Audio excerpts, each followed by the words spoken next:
Hi everyone. RBI की report के मुताबिक 31 मार्च 2022 को भारत के पास थे फॉरेन रिजर्व्स 607 बिलियन डॉलर के। ये इतने फॉरेन रिजर्व्स हैं कि ये भारत की एक साल की इंपोर्ट की रिक्वायरमेंट को स्पॉन्सर कर सकता है। या सिंपल भाषा में कहूँ, जो हमारे करंट आउटस्टैंडिंग डेट हैं, लाइबिलिटीज हैं टूवर्ड्स द फॉरेन नेशन, ये उसका 98% है। 2021 में यही फंड्स इतने थे कि हमारी 17 मंथ्स की इंपोर्ट रिक्वायरमेंट को फुलफिल करते थे।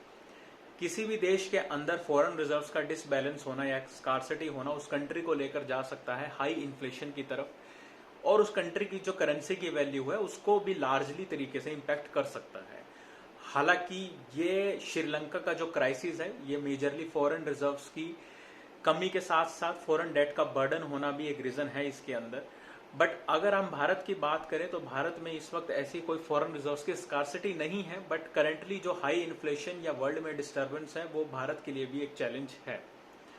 सिंपल भाषा में अगर समझे फॉरेन रिजर्व्स होता क्या है, फॉरेन रिजर्व्स का सिंपल मीनिंग हुआ कि कोई भी कंट्री, किसी भी कंट्री का सेंट्रल बैंक जो फॉरेन एसेट्स होल्ड करता है उसको फॉरेन रिजर्व्स कहा जाता है। ये फॉरेन एसेट्स का मतलब हुआ फॉरेन करेंसी, बॉन्ड्स या गवर्नमेंट सिक्योरिटीज।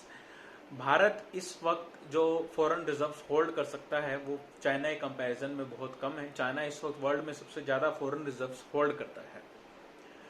क्राइसिस का मतलब हुआ कि किसी भी कंट्री के अंदर ऐसी सिचुएशन आना कि जहां पर इन्फ्लेशन के साथ साथ उस कंट्री इंसॉल्वेंसी की तरफ भी जा सकती है। इस चीज को टैकल करने के लिए आप क्या कर सकते हैं, आपकी कंट्री में जितना एक्सपोर्ट होगा उतना ही कंट्री के पास फॉरेन रिजर्व्स होंगे। यूजुअली इन फॉरेन रिजर्व्स का जो डिनोमिनेशन है वो है यूएस डॉलर, और ये यूएस डॉलर, ऐसा कोई प्रैक्टिकल रूल नहीं है कि यूएस डॉलर के अंदर ही फॉरेन रिजर्व्स रखे जाते हैं, बट मोस्टली जो ट्रेड होता है वो यूएस डॉलर्स के अंदर ही होता है, और यूएस डॉलर एक तरीके से डोमिनेट करेंसी है। तो इस वक्त इसलिए हर कंट्री के पास जो मेजरली जो करेंसी वो होल्ड करती है वो होती है डॉलर्स के अंदर। लार्जली अगर देखा जाए भारत के पास इस वर्ल्ड क्राइसिस के टाइम क्या अपॉर्चुनिटी, हालांकि जब पूरा एशिया भी पूरी तरीके से डिस्टर्ब्ड है, चाहे वो श्रीलंका हो या वो पाकिस्तान हो।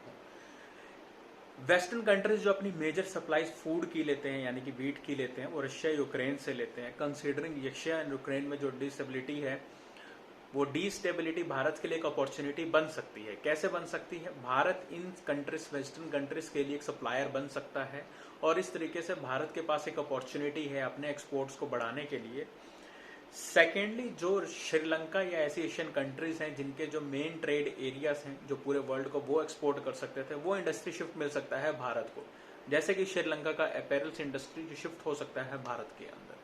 तो ये कुछ अपॉर्चुनिटीज भी हैं, बट इसके साथ साथ भारत के पास एक ऐसा चैलेंज सामने है जिसमें एक्सपेक्टेड है कि भारत आने वाले कुछ समय में एक हाई इन्फ्लेशन की तरफ जा सकता है, और अगर कोविड फिर से भारत को हिट कर सकता है तो ये और सिचुएशन वर्स हो सकती है। Thank you.